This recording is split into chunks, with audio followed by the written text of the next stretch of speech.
Hello, guys. My name is Ilene Medina, and welcome to another day of psychology. Today, we will be talking about suicide prevention within the community. To begin with, let's get a little more into depth of understanding suicide. So, what is suicide?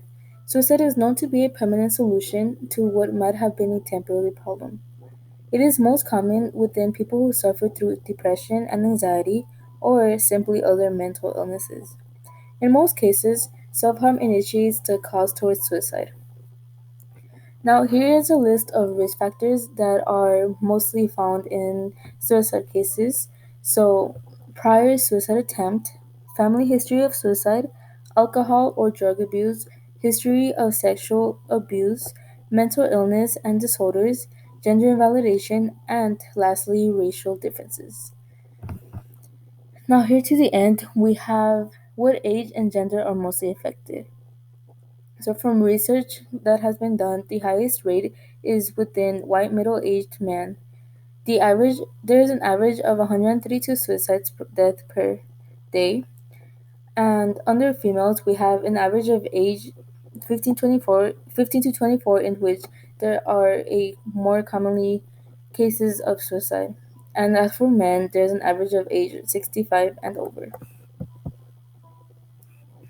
Now, here are the differences. Suicide is not just all in one, but there are separated into different sections, which is suicide, and it is one of the leading causes of death reports in the United States, which is, in other words, it is death resulting from self-injury due to past behaviors that led to suicidal thoughts for uncontrollable situations. Next, we have attempted suicide. It is a self-directed attempted suicide that resulted in fatal results. Now, most likely causes harm rather than permanent injury. Lastly, we have suicide ideation. They are suicide thoughts, and it is when someone might take into consideration but are seriously contemplating decisions due to affecting others, such as close relationships or just family in general. And lastly, could also fall under planning suicide. Now, here are three main methods of which suicide cases have been reported, which are firearms, suffocation, and poisoning. I listed the percentages of male and female and how often it is used. So, the firearm is the primary method by suicide in the United States. Suffocating and poisoning are leading. Now, there are other methods that people use, but they are not as commonly used as these three listed are.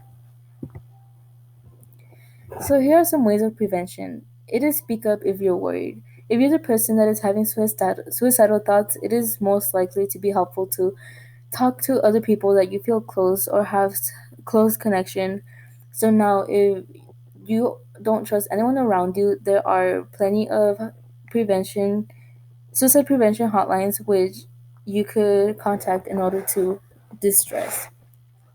So take action rather than waiting. This is more for the person that just found out that the person is suicidal, because instead of waiting, it would just cause more harm to the situation, and you should take action as soon as you are able to. So when you find out that someone is suicidal and are asking for your help, you should offer support, comfort, and help. Be there every moment you can in order to prevent the suicide to occur. Here, I listed some myths that could help save a life. Now, some people don't believe that these are true, but according to research done, it is most likely that a person would suicide if actions are not taken. So, for the first myth, we have if they talk about suicide, they won't do it. Now, people who have suicided most often left clues or warnings in attempt for to look for help. So, these are signs that you should take into consideration. And for the next myth, we have only mental people try to kill themselves. Most people with suicidal thoughts are not psycho. Instead, they are in extreme distress that have led them to believe there is only one way out, which is suicide. Now, the last one is talking about suicide leads to suicide. Now, this is false because talking about suicide can actually save a life, because suicidal ideas that a person might have will eventually decrease when talking honestly about it, because it would help spread the ideas and the reasons of why you should prevent taking action of suicide. Here I inserted a graph of El Paso rates, which are caused by suicide. Now, this is just El Paso, but you can see right here in the graph, there is also a Texas and United States line, which you could contrast within El Paso and the rest. This is within the years and age adjusted.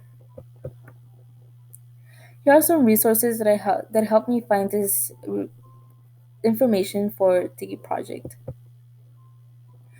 Here I listed the United States National Suicide Prevention Lifeline just in case anyone is in need of help. So that is it for this presentation. Thank you guys for listening.